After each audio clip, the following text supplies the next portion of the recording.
Hello everyone, welcome to my YouTube channel. आज हम लोग इस वीडियो में डिस्कस करने वाले हैं ईएसआई के बारे में। ईएसआई स्कीम जो 1948 में लागू हुआ था, तो इस एक्ट में क्या क्या बेनिफिट्स है, क्या क्या लिमिट है, अगर कोई एम्प्लॉई किसी कंपनी में काम करता है तो उसको कितना ईएसआई शेयर करना पड़ेगा, एम्प्लॉयर उस ईएसआई कितना कंट्रीब्यूट करता है। तो ये सारा ऑल अबाउट ईएसआई, जिसको हम लोग हिंदी में बोलते हैं कर्मचारी राज्य बीमा, तो जितना भी जानकारी है हम इस वीडियो में देने का कोशिश करेंगे। तो ईएसआई क्या होता है? ईएसआई, जिसको हम लोग हिंदी में बोलते हैं कर्मचारी राज्य बीमा, is a self financing social security and health insurance scheme है। क्या है ये? खुद के, अगर मान लीजिए कोई वर्कर अगर किसी कंपनी में या किसी भी प्राइवेट लिमिटेड कंपनी में काम करता है, तो उसके जीवन की सुरक्षा के लिए स्टेट क्या है, कंपनी क्या है, वो ईएसआई प्रोवाइड करता है। तो ये एक स्पेशली क्या है, हेल्थ इंश्योरेंस और सोशल सिक्योरिटी स्कीम है, ठीक है, जो कि इंडियन वर्कर्स के लिए है। चाहे वो गवर्नमेंट एम्प्लॉइज़ हो, चाहे वो प्राइवेट लिमिटेड एम्प्लॉइज़ हो, चाहे वो किसी सिक्योरिटी गार्ड या किसी भी तरह का काम कर रहे हो, अभी तो हर जगह ईएसआई डिडक्ट होता है। तो ये जो फंड है, the fund is manage by the employees state insurance corporation. ये जो ईएसआई है राज्य के द्वारा चलाया जाता है। और ESI act 1948 is a statutory and autonomous body under the ministry of labour. जो श्रम विभाग है उसके अंडर से ये सारा चीज़ चलता है। तो अब हम जानते हैं कि ईएसआई स्कीम जो 1948 में आया था, इसका लिमिट क्या है, और ये जो लिमिट कितना हम अर्न करेंगे, कितना अगर हमारा सैलरी लिमिट होगा तो उसके अंडर में हमको ईएसआई के अंडर में आना होगा। तो ये क्या बोलता है कि 1 जनवरी 2017, मतलब पहला जनवरी 2017 से, मतलब इसका लिमिट रखा गया 21,000 रुपया, ठीक है।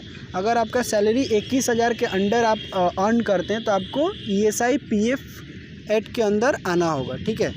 अगर मान लीजिए कोई ऐसा पर्सन है, कोई ऐसा एम्प्लॉई है जो डिसेबिलिटी है, मतलब जिसको कुछ फिजिकली प्रॉब्लम है, तो उसके लिए क्या लिमिट है? 25,000 रुपया, 25,000, ओके। तो 25,000 लिमिट है अगर कोई डिसेबिलिटी है। और अगर कोई नॉर्मल इंडिविजुअल है, ठीक है, नॉर्मल पर्सन है, तो उसके लिए लिमिट है 21,000। अब हम जानते हैं कि क्या रूल्स एंड रेगुलेशन है, क्या कोई भी कंपनी ईएसआई किसी भी एम्प्लॉई को दे सकती है? तो नहीं। Under section income tax act under section 1 sub section 5 क्या बोलता है कि किसी भी कंपनी में या किसी भी जगह पे 10 या 10 से ज़्यादा अगर एम्प्लॉई रहते हैं, काम करते हैं, तो वहाँ पे ईएसआई एक्ट लागू होता है। कौन कौन से जगह पे? जैसे शॉप हुआ, होटल्स हुआ, रेस्टोरेंट हुआ, सिनेमास हुआ, ठीक है, ट्रांसपोर्ट हुआ, न्यूज़पेपर इस्टेब्लिशमेंट हुआ। तो इन सारे जगहों पे, या फिर इंश्योरेंस बिजनेस हुआ, नॉन बैंकिंग फाइनेंशियल कंपनी हुआ, पोर्ट ट्रस्ट हुआ, एयरपोर्ट अथॉरिटी हुआ, तो इन सब जगहों पे अगर 10 या 10 से ज़्यादा लोग काम करते हैं तो आपको ईएसआई स्कीम लागू करना होगा, ठीक है। या फिर आप प्राइवेट मेडिकल इंस्टीट्यूशन है या एजुकेशनल इंस्टीट्यूशन है, ओके, या आप केएमसी कोलकाता म्यूनिसिपल कॉरपोरेशन हो, या कोई भी ऑटोनोमस बॉडी हो, 10 या 10 से ज़्यादा अगर किसी स्टेट में किसी कंपनी में अगर काम करते हैं एम्प्लॉय, तो वहाँ पे ईएसआई लागू हो जाएगा। अब महाराष्ट्र और चंडीगढ़ में क्या है, अगर वहाँ पे however the threshold for the coverage of establishment is still 20 employees in Maharashtra. अगर महाराष्ट्र में स्पेशली अगर कोई कंपनी 20 एम्प्लॉई से ज़्यादा अपना काम करवा रही है, तो वहाँ पे भी उसको ईएसआई कवरेज देना होगा। अब हम जानते हैं कि ईएसआई कंट्रीब्यूशन रेट्स क्या क्या है, ठीक है। अगर कोई एम्प्लॉई काम करता है तो उसको कितना % शेयर देना होगा ईएसआई, और एम्प्लॉयर उसको कितना देता है। तो पहला जो है, एम्प्लॉई अपना सैलरी का 0.75% कंट्रीब्यूट करता है। अब मान लीजिए किसी का सैलरी 5,000 रुपया है, तो 5,000 का 0.75% जो भी होगा वो अपना ईएसआई के खाते में डालेगा, ठीक है। एम्प्लॉयर क्या करेगा? वो भी अपना जो एम्प्लॉयर जो है, एम्प्लॉयर क्या करेगा? वो 3.25, मतलब 10,000 अगर किसी का सैलरी है, उसका 3.25% शेयर वो भी डिपॉजिट करवा देगा। तो टोटल जो कंट्रीब्यूशन हो रहा है वो 4% हो रहा है, ठीक है।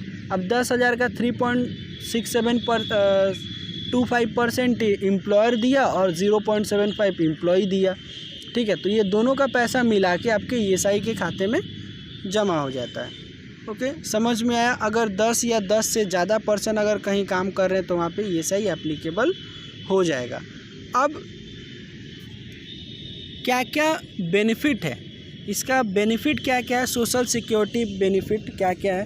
पहला है medical benefit, sickness benefit, maternity benefit. अगर मान लीजिए कि कोई महिला अगर काम करती है, अगर वो प्रेग्नेंट है तो उसको भी बेनिफिट मिलेगा ESI के तरफ में। डिपेंडेंट बेनिफिट, अदर बेनिफिट्स जितना भी वोकेशनल या free supply of physical aids etcetera होते हैं, ये सारा अदर बेनिफिट्स में आते हैं। तो ये सारा चीज़ सोशल सिक्योरिटी बेनिफिट में आता है। अब ESI रिटर्न डेट क्या है, ठीक है। अगर मान लीजिए जो एम्प्लॉयर, जो कंपनी अपने एम्प्लॉई का अगर वो ESI डिडक्ट करता है तो उसको कितने मंथ के कितने डेट के अंदर उसको पेमेंट कर देना था। ESI return filing and payment can be both done the same time. इसका डेट क्या है, before 15th of every month, मतलब महीना का 15 तारीख जो आएगा उसके अंडर, उसके पहले आपको ESI का पेमेंट कर देना है। अगर भैया मान लीजिए हम पेमेंट नहीं किए तो क्या होगा, तो उसका भी लिमिट है। अगर मान लीजिए आप 2 महीना तक आप मान लीजिए डिले कर दिए, पेमेंट नहीं किए गवर्नमेंट को, तो 5% पर एनम के हिसाब से आपको पेनल्टी लगेगा। अगर 2 महीना से ज़्यादा आप डिले किए हैं, ठीक है, तो आपको 10% के हिसाब से चार्ज हो जाएगा। अगर आप 4 महीना से लेके 6 महीना के अंदर भी पेमेंट नहीं किए तो आपको 15% के हिसाब से साल में, ये जितना भी मैं बता रहा हूँ सब एनम मतलब साल में चार्ज होगा। अगर आप मान लीजिए 6 महीना से ज़्यादा अगर आप ESI का पेमेंट नहीं किए हैं तो आपको ऊपर पूरा 100% चार्ज होगा या फिर 25% चार्ज होगा। तो ये सारा ESI का डिपॉजिट डेट और रिटर्न डेट था, ठीक है। अब क्या क्या डॉक्यूमेंट्स लगता है, ठीक है। कॉपी ऑफ रजिस्ट्रेशन सर्टिफिकेट और licence in the name of the company. Name of the company के ऊपर आपका लाइसेंस होना चाहिए, रजिस्ट्रेशन सर्टिफिकेट होना चाहिए, या फिर अगर मान लीजिए कि कोई पार्टनरशिप डीड वाला पेपर है तो वो आपको डॉक्यूमेंट्स देना है, ठीक है। PAN card of the business entity as well as the employ working under the entity, ठीक है। पैन कार्ड रहना बहुत ज़रूरी है। जितने भी एम्प्लॉयज़ काम कर रहे हैं उन सब का पैन कार्ड और डिटेल्स रहना ज़रूरी है, ठीक है। बिजनेस टाइप ऑफ एंटिटी, किस तरह का बिजनेस है, क्या काम होता है, वो डिटेल्स देना ज़रूरी है। आपको सिग्नेचर, डिजिटल सिग्नेचर होना ज़रूरी है, ठीक है। Scan copy of cancel cheque, एक कैंसिल चेक में आपको कैंसिल चेक में साइन करके देना पड़ता है, scan copy. Address of business entity proof देना पड़ता है। सेटअप प्रूफ, मतलब कब से इस्टेब्लिशमेंट हुआ था, क्या वर्क हो रहा है, ये सारा चीज़। लाइसेंस प्रूफ और lease deed if hired rented और लीज पे अगर दिए हैं तो उसका सारा प्रूफ है। तो ये सारा ESI का बेनिफिट्स है। ESI का एक्ट है, रिटर्न डेट है। तो इसमें हम लोग जाना कि ऑल अबाउट ESI, ठीक है। तो आप चाहें तो इसको कॉपी में लिख भी सकते हैं, ठीक है, लिख के आप पढ़ भी सकते हैं इन सब को। प्लीज़ अगर आपने इस चैनल को सब्सक्राइब नहीं किया है तो सब्सक्राइब कर लीजिएगा। Thank you so much for watching my video.